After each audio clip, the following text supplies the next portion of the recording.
맨 마지막은 함께 읽도록 하겠습니다. 저부터 읽겠습니다. 너희가 요한에게 사람을 보냈을 때 그는 이 진리를 증언하였다. 내가 이 말을 하는 것은 내가 사람의 증언이 필요해서가 아니다. 그것은 다만 너희로 하여금 구원을 얻게 하려는 것이다. 요한은 타오르면서 빛을 내는 등불이었다. 너희는 잠시 동안 그의 빛 속에서 즐거워하려 하였다. 그러나 나에게는 요한의 증언보다 더 큰 증언이 있다. 아버지께서 나에게 완성하라고 주신 일들, 곧 내가 지금 하고 있는 바로 그 일들이 아버지께서 나를 보내셨다는 것을 증언하여 준다.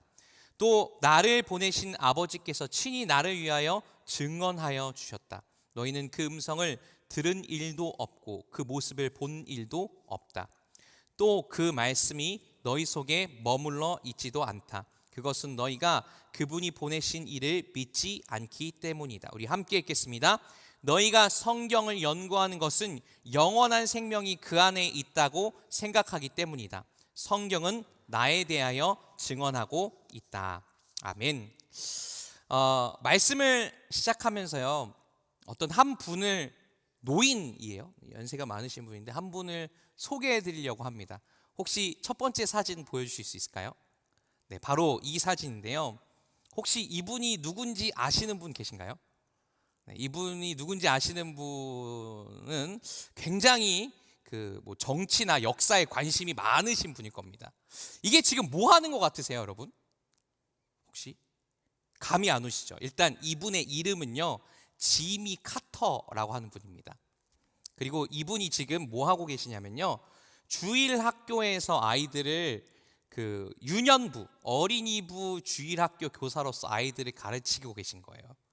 이분은 1977년부터 거의 얼마 전까지니까 한 대략 50년 동안 주일날 거의 빠지지 않고 주일학교 교사로 섬기신 그런 분입니다. 근데 이분이 이런 말을 남겼어요. 그 다음 이미지 한번 보여주시겠어요? 내가 대통령이 된 것은 하나님의 일을 더 잘하기 위함이었습니다. 대통령은 나에게 임시직이지만 교회학교 교사직은 나의 평생직입니다. 자, 이분이 누구냐면요, 1977년부터 1981년까지 미국 대통령으로 재직했던 지미 카터 전 대통령입니다. 근데 이분은 되게 특이한 분이에요. 아니, 신기한 분이에요. 대통령이 되기 전에 선거를 하는 와중에도 주일만 날만 되면 비행기를 타고 어디로 돌아갔냐면요, 자기가 살았던 작은 고향 마을로 돌아갔습니다. 그래서 그 고향 마을로 돌아가서 자기가 어렸을 때부터 다녔던 그 교회에 돌아가서요, 매 주일마다 주일학교 선생님으로 섬겼어요. 선거 유세를 하는 동안에도 저도 정치인 잘 모르지만 선거 유세를 하면 되게 바쁘대요. 전국 방방곡곡을 다니면서 나는 이제 대통령 되고 싶다라고 하는 걸 이렇게 PR을 해야 되니까 엄청 바쁘겠죠. 그런데 이분은 선거 유세를 하는 동안에도 어김없이 주일날이면 자기 고향 마을로 돌아가서 주일학교 선생님으로 섬겼습니다. 이분이 이렇게 하는 게 너무 신기하잖아요. 이상하잖아요. 그래서 기자들이 이분의 고향 교회로 주일날 찾아갔어요. 그래서 한 70명 정도 되는 기자들이 그 교회에 모여든 거예요. 아마 정확한 건 모르겠지만 교회 학교 아이들보다 기자들 수가 더 많았겠죠. 근데 이분이 재치 있게 그 기자들한테 이렇게 얘기했대요. 여러분 오늘 이 교회에 와서 당신들 일 때문에 이 교회에 와서 예배 드리셨지만 다음 주에는 여기서 예배 드리시면 안 돼요. 당신 고향 교회로 들어가서 예배 드리셔야 됩니다. 라고 그렇게 재치 있게 대답했다고 합니다. 그리고 나서 대통령이 된 이후에도 이분은 주일날만 되면 어김없이 고향 마을로 돌아가서 작은 교회에 가서 아이들을 섬겼어요. 얼마 전에 이제 이분이 1924년생이거든요. 지금 나이가 100세이십니다. 근데 얼마 전에 이제 암이 걸려서 더 이상 거동을 할 수 없게 돼서 이 주일학교 교사직을 내려놓게 되었는데, 이렇게 성실하게 주일학교 교사로 섬겼던 이 지미 카터 전 대통령의 삶의 궤적을 이렇게 따라가다 보니까 갑자기 제 마음속에 이런 거룩한 상상이 좀 떠올랐어요. 한 장면이 떠올랐어요. 어떤 장면이냐면 이런 장면이에요. 아마도 이분이 곧 하나님 품에 안기실 것 같거든요. 연세가 워낙 많으시고 건강도 안 좋으시니까. 근데 이 지미 카터 이분이 천국에 딱 갔을 때 하나님은 이분을 뭐라고 부를까요? 지미 카터 전 대통령 잘 왔어 라고 하실까요? 아니면 평생을 주일학교 교사로 어린이들의 영혼을 돌봤던 지미 카터 참 잘 왔어 이렇게 말씀하실까요? 정확한 거는 저도 천국에 가서 하나님께 물어봐야 되겠지만 아마 하나님께서는 이 지미 카터가 대통령이었던 것보다 50년 동안 주일학교 교사로 성실하게 섬겼던 것을 더 기억하시지 않을까 싶습니다. 지미 카터 이 사람의 인생이 우리에게 잔잔한 감동을 주는 이유는 그가 대통령이라고 하는 화려한 지위를 성취해냈기 때문이 아닐 겁니다. 오히려 그가 대통령이라고 하는 직위에 매이지 않고 50년 동안 우직하고 성실하게 그 아이들 앞에 서서 나의 삶을 선물로 주는 그 교사의 자리를 지켜냈기 때문이 아닐까 싶어요. 여러분, 우리의 삶에서요, 그리고 신앙생활에서 굉장히 중요한 것이 두 가지가 있습니다. 첫 번째는요, 담임 목사님이 자주 말씀하시는 방향입니다. 두 번째는 하나님이 기뻐하시는 방향으로 끊임없이 나아가는 지구력이 중요해요. 그런데 그런 의미에서 신앙생활은 내 삶의 중심을 나에게서 하나님과 이웃에게로 계속해서 꾸준히 옮겨가는 운동과도 비슷합니다.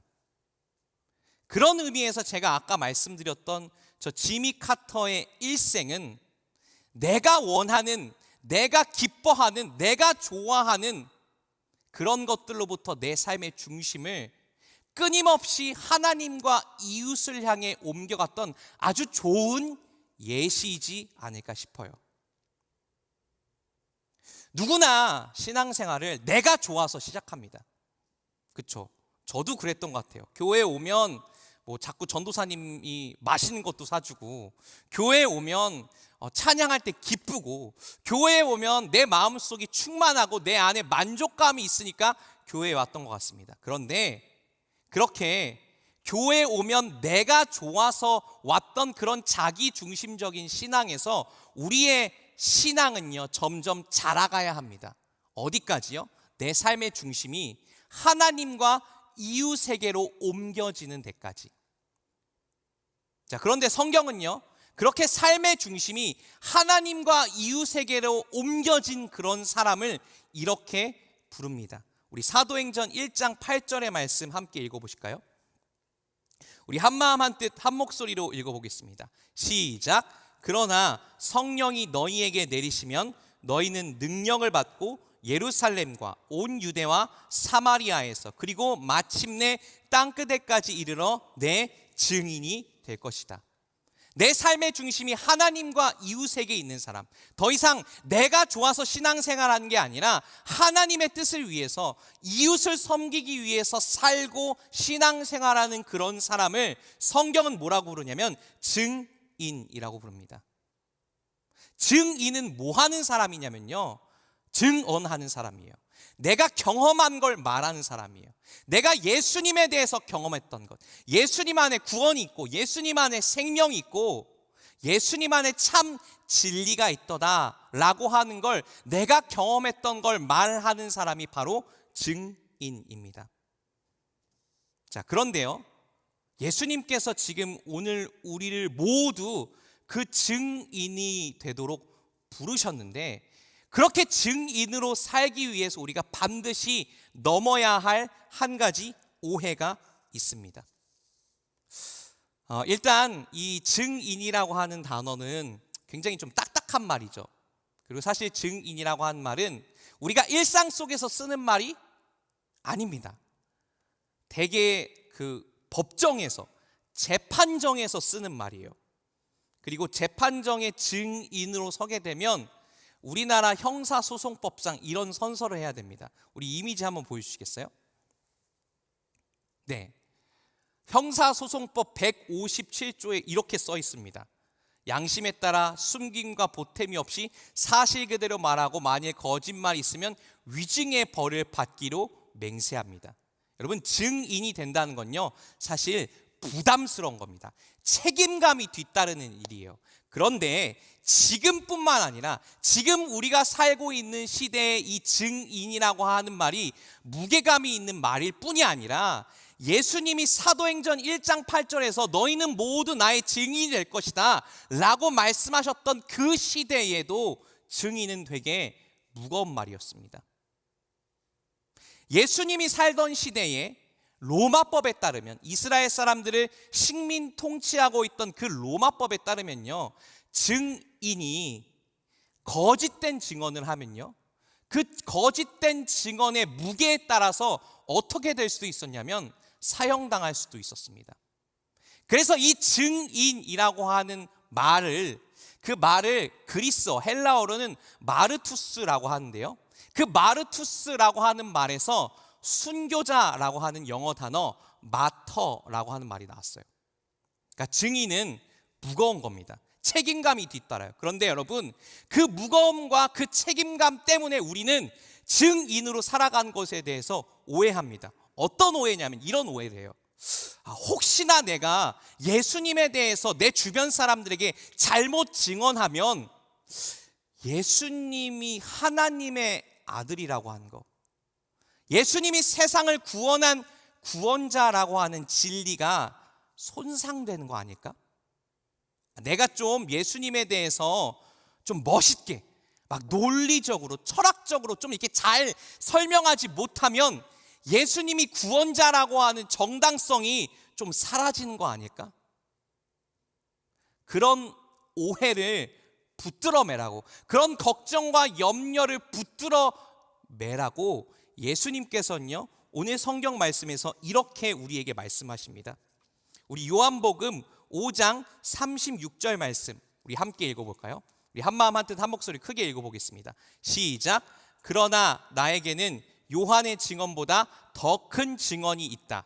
아버지께서 나에게 완성하라고 주신 일들, 곧 내가 지금 하고 있는 바로 그 일들이 아버지께서 나를 보내셨다는 것을 증언하여 준다. 지금 예수님이 이렇게 얘기하시는 거예요. 얘들아, 걱정 마. 니네들이 말 좀 잘못한다고 해서 내가 하나님의 아들인 그 진리가 흔들리지 않아. 예수님이 하나님의 아들이시고 그 예수님이 구원자라고 하는 그 진리에 대한 가장 확실한 증거는 어디에 있냐면요, 우리의 말에 있는 게 아니라 예수님이 우리를 위해서 하신 일들에 있다는 거예요. 예수님이 애초에 태어나실 때부터 어떻게 태어나셨죠? 그렇죠? 남자를 알지 못하는 여성의 몸에 성령으로 잉태되셨습니다. 여러분, 예수님의 탄생 자체가 예수님이 이 땅에 속한 분이 아니라고 하는 가장 확실한 증거예요. 그리고 예수님께서는요, 사역을 하시면서 이 땅의 삶이 망가진 사람들, 질병과 가난과 귀신에 들려서 그 삶이 뭉개지고 망가진 사람들을 회복시키는 일을 하셨습니다. 그리고 종교적인 권력자와 지도자들, 그들이 무슨 생각을 하든 상관없이 담대하게 하나님의 말씀을 전하셨고요, 그러다가 십자가에 못 박혀 우리를 위해 죽으셨어요. 그리고 죽으시는 걸로 끝난 게 아니라 예수님 죽음에서 부활하셨습니다. 예수님께서 이렇게 하셨던 모든 일들이 예수님이 하나님의 아들이시고 예수님이 구원자이시고 예수님이 진리라고 하는 가장 강력한 증거예요. 자, 요한복음 5장 39절에서 예수님은 또 이렇게 말씀하십니다.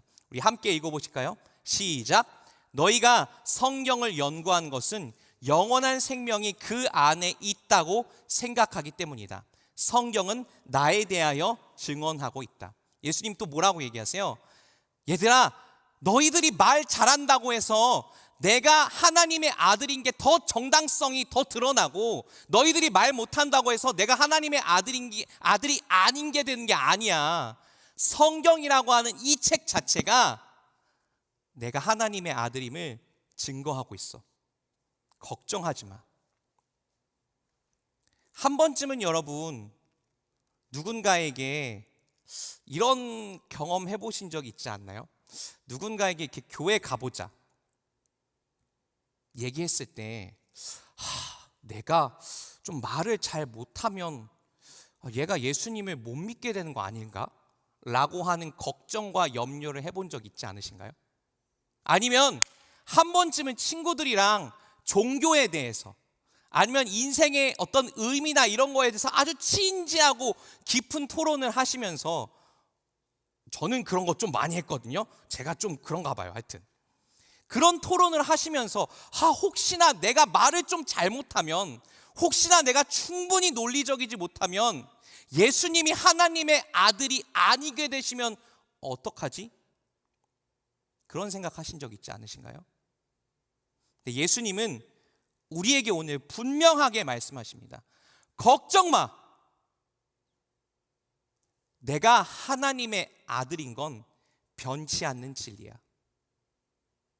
그 얘기는 뭐냐면요, 우리가 우리 인생에서 높은 성취를 하고 우리 인생에서 좀 박수 받는 자리에 가서 예수님은 주님이십니다, 예수님은 하나님의 아들이십니다 라고 이야기한다고 해서 예수님의 하나님 아들 되심이 더 분명하게 드러나는 것도 아니고요, 우리가 말을 좀 잘 못한다고 해서 증인의 삶을 살지 못하는 것도 아니라는 겁니다. 자, 그렇다면 예수님 자신이 우리의 증언이 필요한 게 아니라고 한다면 우리는 무엇을 위해서, 누구를 위해서 증언해야 되는 걸까요? 우리 요한복음 5장 34절의 말씀 우리 함께 읽어보겠습니다. 함께 읽어보겠습니다. 시작.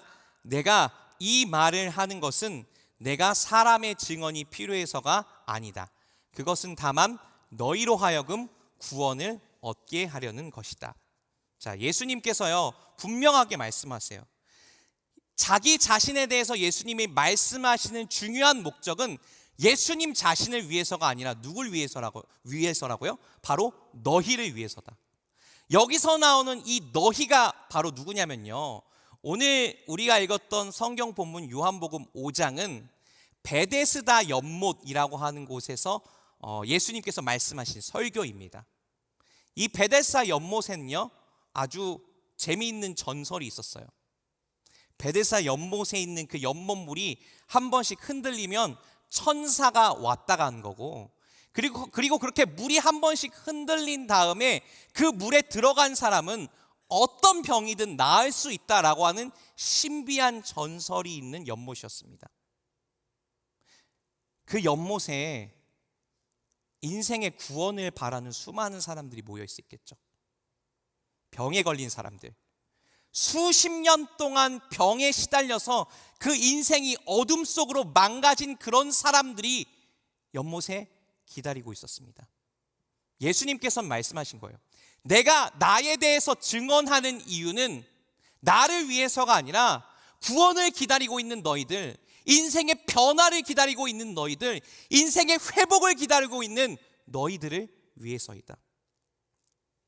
그래서 여러분, 우리가 증인으로 살아야 한다면 그건 예수님을 위해서가 아니라 누굴 위해서냐면요, 우리 주변에 있는 구원이 필요한 사람들, 우리 주변에 있는 회복이 필요한 사람들, 어둠 속에 있는 그 사람들을 위해서 우리가 증인으로서 살아가야 한다라고 하는 겁니다.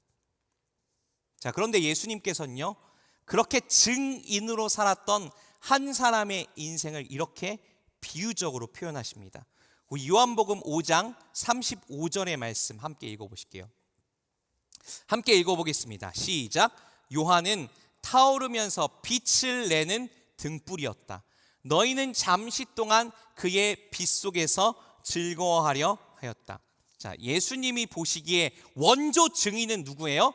요한이라는 사람입니다. 저 요한이 누구냐면 여러분이 잘 아는 세례 요한입니다. 그 광야에서 그 낙타 털옷 입고 꿀 먹으면서 회개하라, 하나님 나라가 가까이 왔다라고 선포했던 그 요한이에요. 자, 그런데 이 요한에 대해서 예수님이 뭐라고 비유하세요? 요한은 뭐였다? 타오르는 등불 같은 사람이었다. 증인으로 산다는 건요, 예수님이 보시기에 뭐냐면 타오르는 등불로 사는 거예요. 지금이야 여러분 여기다가 뭐 등불을 뭐 남포등 뭐 이런 건가요? 뭐 이렇게 기름으로 켜는 등불을 갖다 놓는다고 해도 그냥 예쁘려고 그냥 인테리어용으로 갖다 놨나 보다라고 그렇게 생각하겠죠. 그런데 예수님께서 살았던 그 시대엔 전기가 없었습니다. 그러니까 여러분 한번 상상해 보세요. 전기가 없으면요, 저녁 5시만 되면 다 자야 됩니다. 할 수 있는 게 아무것도 없어요. 전기가 없었던 시대엔요, 집 안에 등불이 없으면 저녁 5시만 되면 모든 가족이 하던 일을 다 마치고 다 자야 됩니다. 그런데 집 안에 등불이 하나 있는 것만으로도 그 가족의 삶이 바뀌고 그 동네의 분위기가 바뀌는 거예요. 자, 그렇다면 증인으로 사는 게 이렇게 꼭 필요한 등불로 사는 것과 마찬가지인데 그 어둠을 밝히는 등불로 살아가는 인생은 과연 무엇인가? 자, 이걸 한번 이렇게 좀 설명해 볼게요. 여러분, 우리가 전해야 하는 그 예수님에 대한 증언을 두 글자로 뭐라고 하냐면요, 복음이라고 합니다. 예수님께서 나를 사랑하셨고, 예수님이 나를 위해서 죽으셨고, 예수님이 나를 위해서 부활하셨다. 여러분, 이게 복음이에요. 그런데 여러분, 이 복음은 지식일까요? 아닐까요? 많은 사람들이 복음을 지식이나 정보의 일종이라고 생각합니다. 그런데 만약에 복음이 지식이라고 한다면, 복음이 일종의 정보라고 한다면 증인으로 사는 건 대학 교수님이나 아니면 제가 옛날에 했던 학원 강사처럼 뭔가 지식 같은 걸 일목요연하게 설명할 수 있는 그런 말을 잘하는 사람만 증인으로 살 수 있다라고 볼 수 있겠죠. 그런데 여러분, 복음은 지식이 아니라요, 삶으로 전해지는 진리입니다. 이게 무슨 소리냐면요, 여기 예수님을 믿지 않는 사람이 한 명 있다고 한번 가정해 볼게요. 근데 이 사람이 열심히 인생을 살았어요. 최선을 다해서 살았어요. 그런데 인생이 최선을 다해서 산다고 다 원하는 대로 풀리나요? 그렇지 않죠. 최선을 다해서 살았지만 이 사람의 인생에 위기가 찾아왔습니다. 몸이 아프고요, 주변 사람들이 아프고, 갑자기 내가 원하는 대로 내 인생이 안 풀리는 거예요. 취직에 실패하고, 진학에 실패하고, 연애에 실패하고, 결혼에 실패하고 등등등. 자, 그런데 이렇게 인생에 위기가 찾아오면요, 예수님을 믿지 않던 사람들도 대개 한 번쯤 의심하게 됩니다.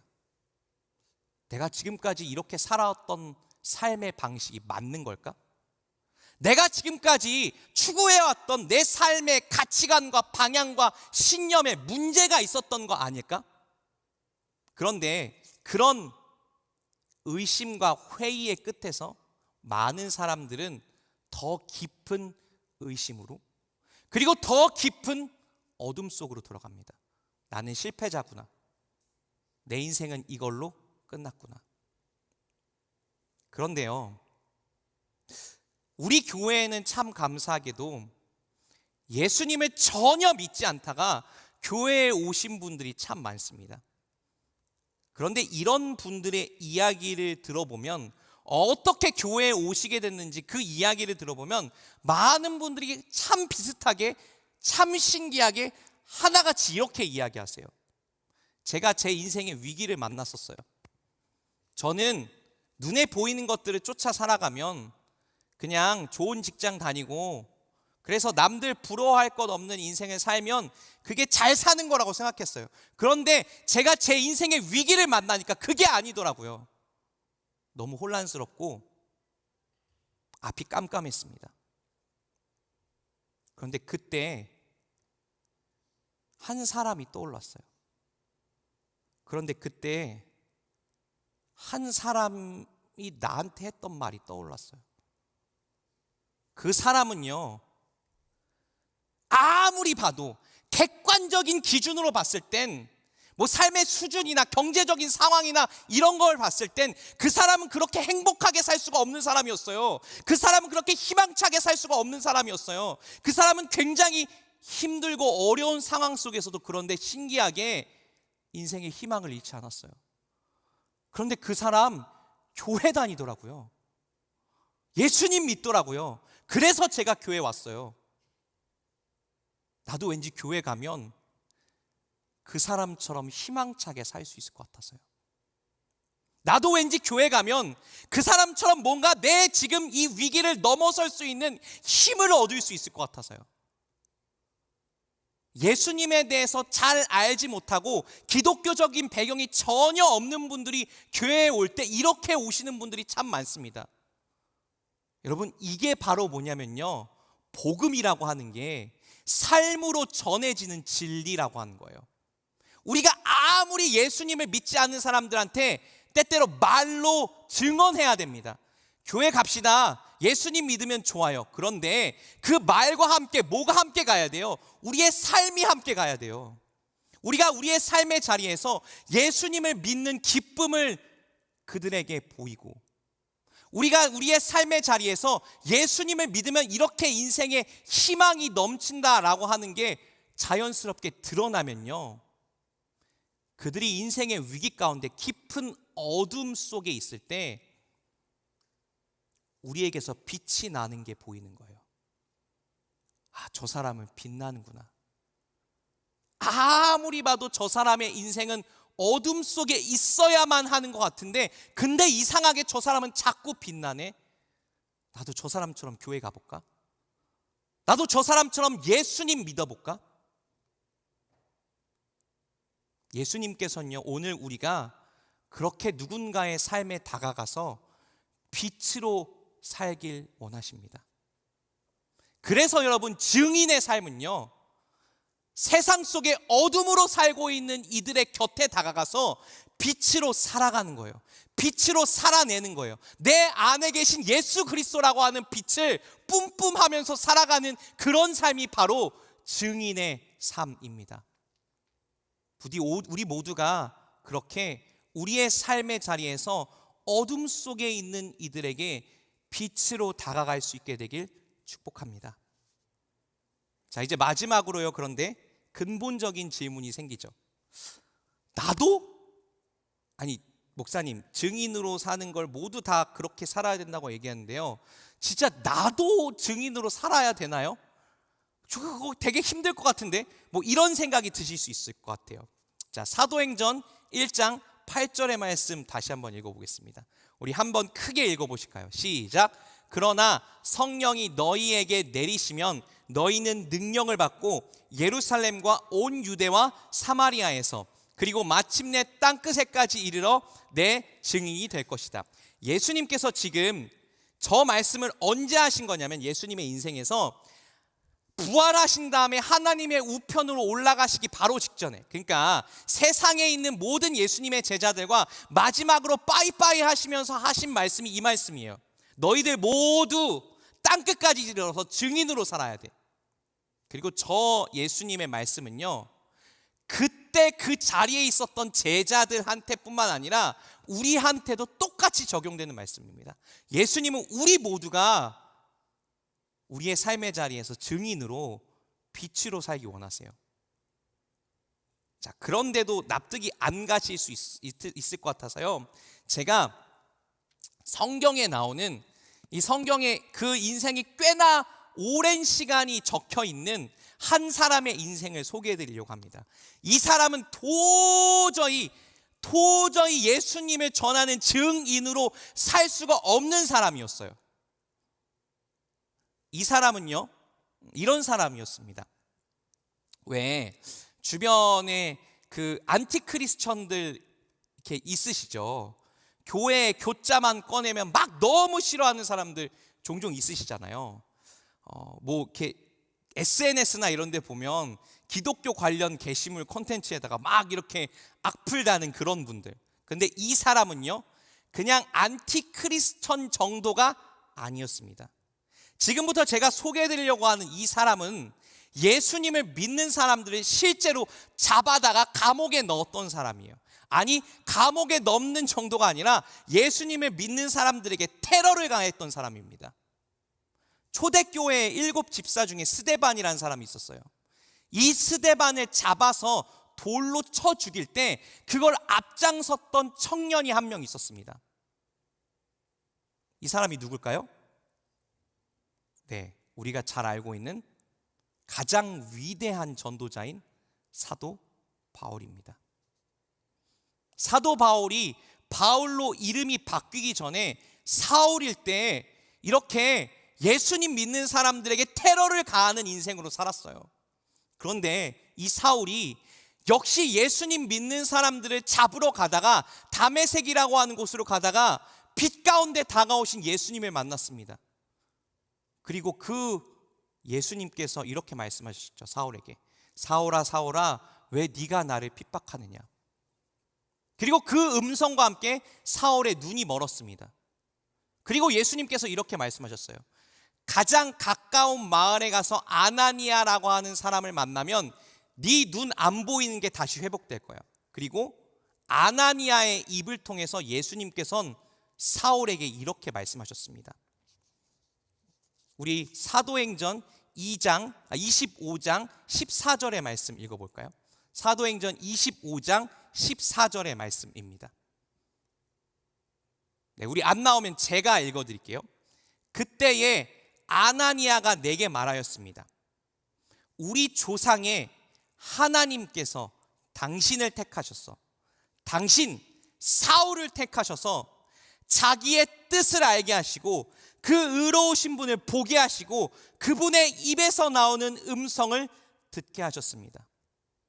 예수님께서 예수님 믿는 사람들을 테러했던 사울에게 아나니아의 입을 통해서 이렇게 말씀하신 거예요. 사울아, 내가 너를 증인으로 불렀어. 사울은 이런 생각을 하지 않았을까요? 아니, 예수님 왜 하필이면 나예요? 제가 어저께까지 예수님 믿는 사람들을 잡아 죽이던 사람이었는데 왜 하필이면 나예요? 근데 예수님은 사울을 부르셨어요. 사울에게 아무런 예수님의 증인으로 살 만한 자격이 전혀 없는데도, 오히려 그가 예수님 믿는 사람들을 잡아 죽이는 인생을 살았는데도 예수님은 사울이 어떤 인생을 살았는지와 전혀 상관없이 그를 예수님의 증인으로 부르셨습니다. 여러분, 사울도 증인이 됐어요. 우리라고 증인이 되지 못할 이유가 있어요, 없어요? 없어요. 사울을 증인으로 부르셨던 예수님은 오늘도 우리 모두를 이 세상에 빛을 비추는 증인으로 부르십니다. 이제 말씀을 마칠게요. 예수님께서는 예수님 자신을 위해서 우리의 증언이 필요한 분이 아니십니다.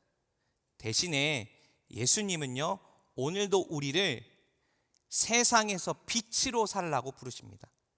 아직도 어둠 속에 있는 사람들, 아직도 인생에 방황하는 시간을 보내고 있는 그런 사람들에게 다가가서 우리의 삶으로 우리 안에 있는 예수님의 빛을 마음껏 드러내라고 그렇게 말씀하십니다. 아무 자격 없는 사울을 증인으로 부르셨던 예수님은 오늘도 우리 모두 한 명 한 명을 세상의 빛으로, 증인으로 부르세요. 종종 이런 상상을 하곤 합니다. 어떤 상상을 하냐면요, 저도 그래요. 목회자이지만 사역할 때 참 힘들 때가 있습니다. 여기 계신 분들도 교회 안에서 이런저런 사역을 하시면서 힘들 때가 있으실 거예요. 그런데 그렇게 힘든 순간이 찾아올 때마다 그래요. 이런 얘기 해도 되나? 이거 계속 할 수 있을까? 라고 하는 생각이 들 때마다 저는 이런 상상을 합니다. 천국에 가서 예수님 만나는 상상을 해요. 지금 내가 살고 있는 이 땅의 삶이 모두 끝나고 나서 천국에 가서 예수님이 나한테 뭐라고 하실까? 그런데 여러분, 우리가 천국에 갔을 때 예수님이 아마 사람들의 모습을 보여주실 거예요. 예수님, 저 사람이요? 저 대학교 때 친구인데? 저 쟤랑 별로 잘 알고 지내지도 못했어요. 저 사람 왜 보여주시는 거예요? 예수님, 저 사람이요? 저 직장 상사였는데? 저 사람이 저 진짜 힘들게 해서 저 진짜 그 직장 때려치려고 했거든요. 예수님, 저 사람 얼굴 왜 보여주세요? 예수님 이렇게 얘기하실 거예요. 근데 내 아들아, 딸아, 네가 저 사람 곁에서 네 안에 있는 빛을 드러냈기 때문에 저 사람이 교회에 왔어. 신기하지 않니? 네가 네 안에 있는 예수 그리스도를 믿는 그 빛을 드러내는 삶을 저 사람 곁에서 아주 잠깐 살았는데 저 사람이 인생의 위기가 찾아왔을 때 너의 모습을 떠올리면서 나에게 나왔단다. 그래서 내가 저 사람의 얼굴을 너에게 보여주는 거야. 우리가 오늘 삶의 자리에서 누군가를 위해서 빛으로 살아가는 것, 증인으로 살아가는 건요, 지금 당장은 아무런 쓸모가 없는 것처럼 보일 수도 있습니다. 내가 아무리 내 주변 사람들에게 예수 그리스도를 드러내고 내가 아무리 내 주변 사람들에게 우리 교회 가자, 너 요즘 인생 너무 힘들지, 한번 예수님 믿어보자 라고 해도 그들의 삶에 1도 변화가 없는 것처럼 느껴질 수가 있어요. 맞아요. 그런데 우리가 뿌려놓은 그 빛의 씨앗들은요, 우리가 볼 수 있는 그때의 열매 맺는 게 아닙니다. 언젠가 그들의 인생에 위기가 덮쳐왔을 때, 언젠가 그들의 인생을 어둠이 덮쳐왔을 때 우리가 뿌려놓은 그 빛의 씨앗들이 더욱더 반짝반짝 빛나게 되는 때가 올 거예요.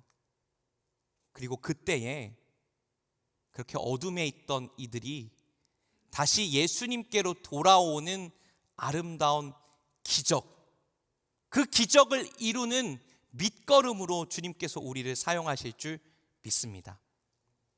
우리 모두가 그렇게 증인으로서, 세상의 빛으로서 살아가는 우리 모두가 되길 축복합니다. 우리 시간 주신 말씀을 마음에 새기면서 함께 기도했으면 좋겠습니다. 우리 이렇게 기도하면 어떨까요? 주님, 제가 제 삶의 자리에서 예수님을 증거하는 증인으로 살겠습니다.